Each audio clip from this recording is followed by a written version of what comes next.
Students, welcome you all to my YouTube channel. कैसे हैं आप सब? होप सो आप सब बढ़िया होंगे। तो बच्चों, आज हम स्टार्ट करेंगे मैक्रो इकोनॉमिक्स का chapter number 1, circular flow of income. तो बच्चों, इकोनॉमी में इनकम का फ्लो कैसे होता है, इसके लिए आपको सबसे पहले ये कॉन्सेप्ट समझना ज़रूरी है कि हमारी इकोनॉमी में कौन कौन से सेक्टर है। Like there are two sectors in our economy. One is production sector, another is household sector. Production sector क्या करता है बच्चों? Goods and services का प्रोडक्शन करता है। प्रोडक्शन सेक्टर क्या कर रहा है? गुड्स एंड सर्विसेज का प्रोडक्शन। तो इसमें क्या होता है, जो भी गुड्स हम प्रोड्यूस करेंगे वो कौन बाय करता है? House sector. हाउस सेक्टर जो है गुड सर्विसेज को बाय करता है जो प्रोड्यूसर बना रहा है। हाउस सेक्टर में से ही कुछ लोग ऐसे हैं जो अपने आप को as a factor of production present करते हैं। इन रिटर्न प्रोडक्शन सेक्टर हमें क्या पे करता है? वेजेस। तो इसमें बच्चों सबसे पहले आपको इसका मीनिंग समझना बहुत ज़रूरी है कि सबसे पहले first of all macro economics है क्या। हम मैक्रो इकोनॉमिक्स को अगर स्टडी कर रहे हैं, यह आपकी मैक्रो इकोनॉमिक्स का कॉन्सेप्ट है, सर्कुलर फ्लो ऑफ इनकम। तो इसमें सबसे पहले आप इसका मीनिंग क्लियर होना चाहिए कि ये मैक्रो वर्ड डिराइव कहाँ से हुआ। एक ग्रीक वर्ड है मैक्रोस, जिसका मतलब होता है लार्ज। आप last year micro economics study करते थे, तो उसमें हम सिंगल यूनिट को स्टडी करते हैं, सिंगल प्रोड्यूसर या सिंगल कंज्यूमर। मैक्रो में क्या है, हम पूरी ओवरऑल होल इकोनॉमी को स्टडी करते हैं। तो macro economics deal with the overall performance of economy. It is concerned with the study of problems of the economy, like unemployment की प्रॉब्लम है हमारी इकोनॉमी में, पॉवर्टी की प्रॉब्लम है, या फिर इन्फ्लेशन की प्रॉब्लम है। मैक्रो इकोनॉमिक्स में आप वन बाय वन इन सभी प्रॉब्लम्स को स्टडी करेंगे।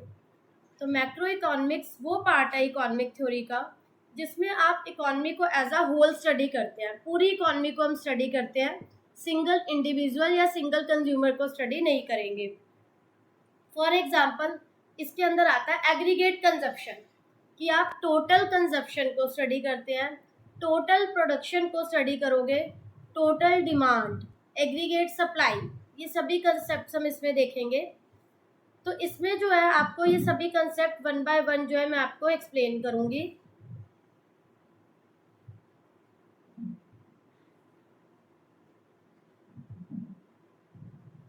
Need for a separate theory of macro economics. Macro economics को स्टडी करने की क्या नीड है? क्लास 11th में बच्चों आपने माइक्रो इकोनॉमिक्स को स्टडी करा। माइक्रो में हम सिंगल कॉन्सेप्ट स्टडी करते हैं। माइक्रो इकोनॉमिक्स जो है वो पूरी इकोनॉमी को एज अ होल स्टडी नहीं कर पाता। वहाँ पर हम सिंगल प्रोड्यूसर या सिंगल कंज्यूमर की बात करते हैं, जिसमें आप पूरी इकोनॉमी को कवर नहीं कर पाते। तो उस ड्रॉबैक को ओवरकम करना, उसको ख़त्म करने के लिए सब्जेक्ट है हमारे पास मैक्रो इकोनॉमिक्स, जिसमें हम टोटल इकोनॉमी को स्टडी करेंगे। तो macro economics helps to understand the working of an economic system. एक ऐसा इकोनॉमिक सिस्टम जिसमें आप सभी जो भी कॉन्सेप्ट्स है पूरी इकोनॉमी में, जो भी प्रॉब्लम्स है इन्फ्लेशन की, अनएम्प्लॉयमेंट की, वो सभी कॉन्सेप्ट को हम स्टडी करेंगे। Then is the meaning of circular flow of income. क्या है बच्चों ये circular flow of income? It refers to cycle of generation of income in the production process. Producer जो भी प्रोडक्शन कर रहा है, its distribution among the factors of production, and finally its circulation from household to firm in the form of consumption expenditure on goods and services produced by them. Basically इसका क्या meaning है? Producer ने जो भी production करा वो कौन bye कर रहा है? Household sector. In return household sector क्या दे रहा है प्रोड्यूसर सेक्टर को? हाउसहोल्ड सेक्टर में से कुछ ऐसे लोग हैं जो एज अ लेबर अपने आप को कहाँ पर सबमिट करते हैं? हाउसहोल्ड सेक्टर में से कुछ लोग फैक्ट्री में वर्क कर रहे हैं। In return they are getting wages, they are getting salary. And household sector ही वो सेक्टर है जो उन गुड्स एंड सर्विसेज को बाय करता है। फाइनली जो भी कंजप्शन एक्सपेंडिचर हो रहा है वो हाउसहोल्ड सेक्टर कर रहा है, एंड वो किस पे कर रहा है? प्रोड्यूसर ने प्रोडक्शन करा गुड्स का, एंड उसको बाय कौन कर रहा है? Household sector. फाइन। इसके बाद आता है हमारा next, there are different phases of circular flow of income. Different phases में क्या आएगा बच्चों? फर्स्ट है आपके पास जनरेशन फेज। इसमें क्या होता है, फैक्ट्री या प्रोड्यूसर जो भी गुड्स का प्रोडक्शन कर रहे हैं, they are producing goods and services with the help of factor services. Factor services की हेल्प से ही वो ये कर रहे हैं। कौन से फैक्टर सर्विसेज हैं? Land, labour, capital, entrepreneur. इनकी वजह से ही ये सब पॉसिबल हो पा रहा है। तो यहाँ पर क्या है, जनरेशन फेज में आप प्रोडक्शन कर रहे हैं, आपने प्रोडक्शन करा land, labour, capital and entrepreneur की हेल्प से। Then is the distribution phase. इसमें क्या आता है, लैंड को क्या पे किया जाता है?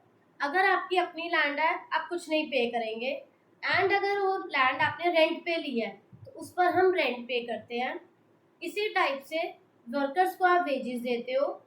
देन आपने जो भी पैसा लिया एज अ लोन लिया, अगर आपका अमाउंट है, कैपिटल आपकी अपनी है, you don't need to pay any interest. But अगर वही अमाउंट आपने एज अ लोन लिया तो we have to pay interest on that. Then is the owner को जो अर्निंग हो रही है, दैट इज द प्रॉफिट। तो ये सब क्या आता है डिस्ट्रीब्यूशन फेज में। Then is the disposition phase. ये फेज क्या है, इस फेज में income received be factors of production is spent on the goods and services produced by the firm। जो भी फैक्टर्स ऑफ प्रोडक्शन हुए, लैंड, लेबर, कैपिटल, वेजेस, सब payment करी प्रोड्यूसर ने। तो अब क्या होगा, जो भी प्रोडक्शन हुआ है हाउस होल्ड सेक्टर अमाउंट पे करेगा किसको? प्रोडक्शन सेक्टर को, एंड उन गुड्स एंड सर्विसेज को बाय करेंगे हम। फाइन। तो यहाँ पर बच्चों आपको जो शो हो रहा है, first is the production phase, जहाँ पर वो प्रोडक्शन हो रहा है, इनकम का जनरेशन हो रहा है, गुड्स बन रहे हैं। Then is the income phase. Income phase में क्या आएगा बच्चों आपका, जो भी हमने प्रोडक्शन करा, ठीक है, लैंड पे करा, रेंट पे करा, कैपिटल पे करा, अब ये सारी इनकम आपने पे करने के बाद then is the expenditure phase. It is made by the, ये कौन कर रहा है? ये कर रहा है expenditure household sector. Household sector में से कुछ लोग थे जिन्होंने एज अ लेबर काम करा, अपनी लैंड रेंट पे दी, इनकम मिलने के बाद now they are spending that income on buying of goods. ठीक है, वो उसी पैसे को स्पेंड करेंगे जो हाउस होल्ड सेक्टर को मिला है, अर्निंग हुई है रेंट की फॉर्म में या वेजेस की फॉर्म में। अब वो प्रोडक्शन सेक्टर से गुड्स बाय करेंगे और अपनी उस इनकम को इस टाइप से स्पेंड करेंगे। तो ये बच्चों इसका आपका डायग्राम है जो आपको अच्छे से समझना है। देन आपका बच्चों कॉन्सेप्ट आता है स्टॉक का। अब ये स्टॉक क्या है? Stock variable refers to the variable which is measured at a particular point of time, जो एक पर्टिकुलर पॉइंट ऑफ टाइम पे मेजर किया जाता है। इसमें आप क्या एग्जांपल लोगे? सपोज 31 ऑफ जैन को हमारे गोडाउन में कोई पर्टिकुलर गुड्स का स्टॉक पड़ा है, that is considered as stock, जिसको आप एक पर्टिकुलर टाइम पे मेजर कर सकते हो, एक पर्टिकुलर डेट पर। It is not time dimensional, मतलब इसमें कुछ फ्लो नहीं हो रहा। अब इसका और एग्जांपल क्या है कि आप स्टॉक वेरिएबल में ये भी ले सकते हो कि आपकी नेशन की वेल्थ कितनी है, फाइन, या आपकी नेशन की कैपिटल कितनी है, वो भी इसी का ही पार्ट है। और इसमें आप मनी सप्लाई को भी इंक्लूड कर सकते हैं, फाइन। देन इसके बाद आता है बच्चों फ्लो कंसेप्ट। अब फ्लो क्या है? स्टॉक वो कॉन्सेप्ट था जिसे आप पर्टिकुलर पॉइंट ऑफ टाइम पे मेजर करते हैं। फ्लो वो कॉन्सेप्ट है जो over a period of time measure होता है, मतलब it is not measured at a particular point of time, it is measured over a period of time. For example, goods का प्रोडक्शन करा है during the month of Jan, अगर एक particular date की बात करेंगे बच्चों तो वो स्टॉक कंसेप्ट होगा। अब अगर आप यहाँ पर गुड्स के प्रोडक्शन की बात कर रहे हो होल जनवरी के मंथ की, तो वो क्या है बच्चों? फ्लो कॉन्सेप्ट है। तो इन 2023 बर्थ रेट अगर आप बात करते हैं कि बर्थ रेट कितना था, या फिर हम अगर बात करें डेथ रेट कितना था किसी ईयर का, किसी मंथ का, मतलब आप एक पर्टिकुलर डेट या पर्टिकुलर टाइम की जब बात नहीं कर रहे, पूरा मंथ की या एक ईयर की बात कर रहे हैं, that is considered as flow concept. तो पीरियड ऑफ टाइम में एक सिंगल डे की भी बात कर सकते हैं, एक वीक की भी हो सकती है, एक ईयर की भी हो सकती है। It is time dimensional because it is measured over a period of time, it is not measured at a particular period of time. तो ये है बच्चों हमारा stock and flow concept. Fine. तो इसके बाद मैं आपको बच्चों नेक्स्ट क्लास में कराऊंगी डिफरेंस क्या है स्टॉक एंड फ्लो का, देन आपके सर्कुलर फ्लो के टाइप्स क्या है, रियल फ्लो क्या है, मनी फ्लो क्या है एंड हाउस होल्ड सेक्टर क्या है, ये सब हम नेक्स्ट क्लास में करेंगे।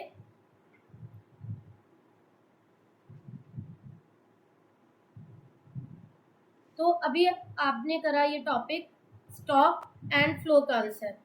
इनका बेसिक जो डिफरेंस है ये 1 मार्क के अकॉर्डिंग इम्पॉर्टेंट है कि स्टॉक क्या कॉन्सेप्ट है जिसे आप एक पर्टिकुलर पॉइंट ऑफ टाइम पे मेजर करते हैं, फ्लो वो कॉन्सेप्ट है जिसे over a period of time measure किया जाता है। देन टाइम डायमेंशंस नहीं है किसमें, स्टॉक में, लेकिन फ्लो में क्या है, टाइम डायमेंशन है।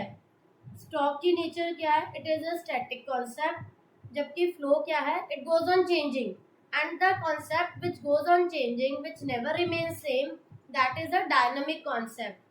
देन एग्जांपल्स जो मैंने आपको स्टॉक के बताए, अगर हम कहें इंडिया की पॉपुलेशन 31 मार्च 2024 को इतनी है, दैट इज स्टॉक कंसेप्ट। या फिर हम ये कहें total number of Maruti cars in Delhi manufactured in on 31 Jain, किसी पर्टिकुलर डेट की बात करेंगे तो वो है stock concept.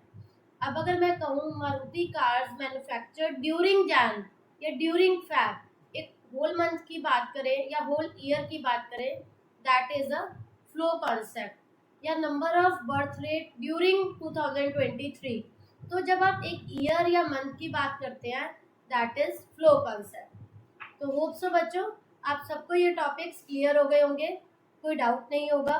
Still you are having any doubt, please ask in comment section.